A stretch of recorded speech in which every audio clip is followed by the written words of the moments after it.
Tally में अभी तक हमने लेजर बनाना सीखा है, ठीक है।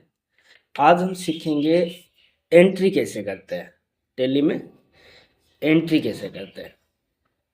तो इसके लिए हमें देखिए या मास्टर में अभी तक हमने यहाँ अकाउंटिंग इन्फो में लेजर बनाने सीखे हैं। अब हम सीखेंगे इस ट्रांजैक्शन में अकाउंटिंग वाउचर यानी एंट्री कैसे करते हैं। इसके लिए देखो, या तो यहाँ पर आके इसको एंटर कर दो या फिर वी प्रेस कर दो, ये खुल गया। अब इसमें मेनली एक तो होता है कॉन्ट्रा और एक होता है पेमेंट, एक होता है रिसिप्ट, एक होता है जनरल, एक होता है सेल्स और एक होता है परचेज।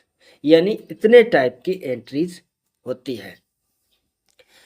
पहले हम सीखते हैं कॉन्ट्रा यानी कि F4। यहाँ पर देखो ये रहा F4, ये कॉन्ट्रा है। अब इसमें कौन सी एंट्री होती है? इसमें कॉन्ट्रा में एंट्री होती है कैश टू बैंक, यानी कैश बैंक में जमा कराया या बैंक से कैश निकाला। तो इन स्थितियों में जो एंट्री होगी वो कॉन्ट्रा के अंदर होगी।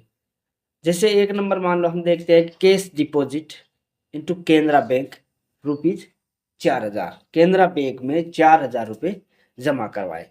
तो इसमें देखो डीआर कौन सा खाता हो जाएगा? केनरा बैंक का। और कैश गए हैं, कैश कम हुए हैं, तो कैश का खाता सीआर हो जाएगा 4000। अब इसकी एंट्री करते हैं हम। देखो कॉन्ट्रा में आए, पहले ये सीआर का पूछ रहा है तो सीआर हो गया कैश 4000। अब डीआर में केनरा। अब केनरा का इसमें हमने एसबीआई का खाता बना रखा है, केनरा का अकाउंट। तो अकाउंट बनाने के लिए हमने एक तो अकाउंट इन्फो में वहां सीखा था, फिर या अगर शॉर्टकट अभी बनाना है हमें तो एल्ट के साथ में सी प्रेस करो, ये विंडो खुल गई लेजर क्रिएशन की। तो हम यहाँ पर केनरा बैंक अकाउंट बना लेते हैं और ये बैंक के हेड में जाएगा तो बैंक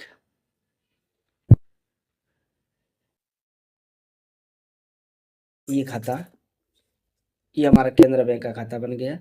और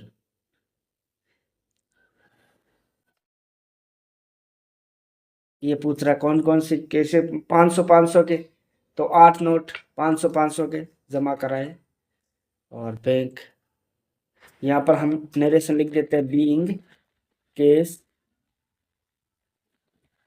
डिपॉजिटेड इनटू बैंक,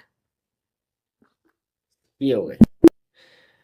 दूसरी एंट्री अगर हम देखते हैं कि cash withdraw from Canara bank 2000, तो इसमें कैश नकदी आए तो डीआर हो गया 2000, केनरा बैंक का खाता हमने कर दिया क्रेडिट 2000 से। तो इसकी एंट्री भी कर लेते हैं।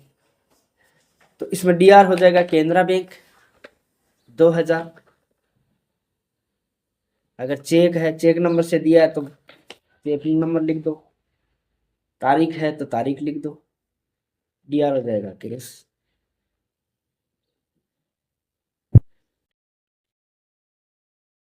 Being cash withdraw from bank, ये हमने लिख सकते। तो ये हो गया कॉन्ट्रा, ठीक है। अब इसके बाद में है पेमेंट। पेमेंट के लिए F5 दबाओ या फिर यहाँ पर रहा पेमेंट F5, ठीक है। अब पेमेंट के लिए हम देखते हैं, पेमेंट में जैसे आपने कोई भुगतान किया है नकदी या बैंक से, तो उसकी एंट्री होगी पेमेंट वाउचर में F5। जैसे रेंट चुकाया 2500 का, तो डेबिट हो जाएगा, रेंट खर्चा खाता है तो ये डेबिट हो जाएगा। और नकदी कम हुए तो कैश है वो क्रेडिट हो जाएगा। तो अब इसकी एंट्री करते हैं। देखो डेबिट पूछ रहा है, रेंट का खाता डेबिट करना है। अब रेंट का खाता हमने बना नहीं रखा है तो हम एल्ट सी से इस रेंट का खाता बना लेते हैं, रेंट। और ये इनडायरेक्ट एक्सपेंसेस है तो इनडायरेक्ट एक्सपेंसेस, ये बन गया। ₹2500 केस नरेशन लिख देते हैं बीइंग पेड, ये हो गया। और इसी तरीके से अगर हम देखना चाहें कि सैलरी पेड है ₹1500, तो इसमें डीआर तो हो गया सैलरी का खाता और सीआर हो जाएगा केस का खाता। तो अब सैलरी का खाता हमने बना नहीं रखा डीआर के लिए, तो Ctrl+C से सैलरी बना लेते हैं। ये भी इनडायरेक्ट एक्सपेंसेस में जाएगा। ये खाता बन गया सैलरी का और ₹1500 केस यहाँ लिख देते हैं बीइंग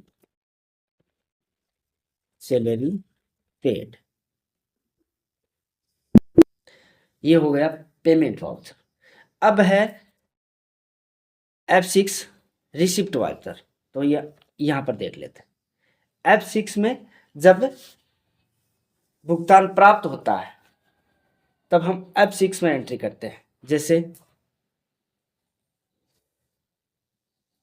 इंटरेस्ट रिसीव्ड ₹1000, तो रुपये प्राप्त हुए केस आया है तो 1000 डीआर हो जाएगा और इंटरेस्ट रिसीव्ड का खाता है वो क्रेडिट हो जाएगा।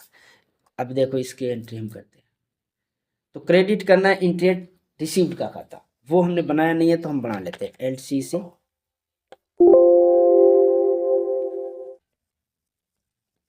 इंटरेस्ट रिसीव्ड, और ये हो जाएगा इनडायरेक्ट इनकम, ये इनडायरेक्ट बस ₹1000 डीआर हो जाएगा 20।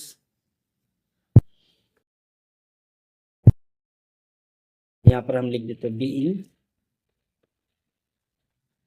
Interest received. इसी तरीके से एक एंट्री कर लेते हैं हम कमीशन रिसीव्ड ₹1500, तो इसमें डीआर हो जाएगा केस का खाता और सीआर हो जाएगा कमीशन रिसीव्ड का खाता। तो सीआर पूछ रहा है कमीशन रिसीव्ड का खाता में बनाना पड़ेगा, तो कमीशन रिसीव्ड, और ये भी इनडायरेक्ट इनकम है ₹1500, सीआर में हो जाएगा केस, यहाँ पर लिख लेंगे बीइंग